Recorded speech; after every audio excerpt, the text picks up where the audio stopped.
మనకి కనిపించడం లేదు అంటే మన కన్ను చూడలేకపోతోందని అర్థం, లేదని కాదు. He is biologically born and brought upon this earth. ఆయన అపార మేధ. The state of Andhra Pradesh has witnessed in the past 4.5 years the worst situation ever seen after the independence, sir. If you all agree, please give a clap to the and the highest corruption in the entire country can be witnessed only in the state of Andhra Pradesh, sir. Everywhere is a scam, land scam, sand scam, liquor scam. There is nothing left, sir. If somebody opposes, they will take action.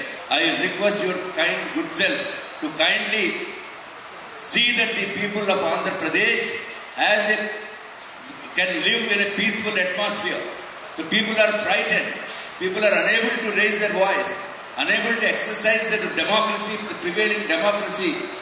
There is no democracy in the state of Andhra Pradesh, sir. Democracy is there everywhere, but not in the state of Andhra Pradesh. ఉన్నత విలువలతో జన్మ తీసుకుని ఈ నేల మీద నడిచిన మనిషి. అతను చెప్పిన ధర్మం మతం కాదు, మన జీవితం.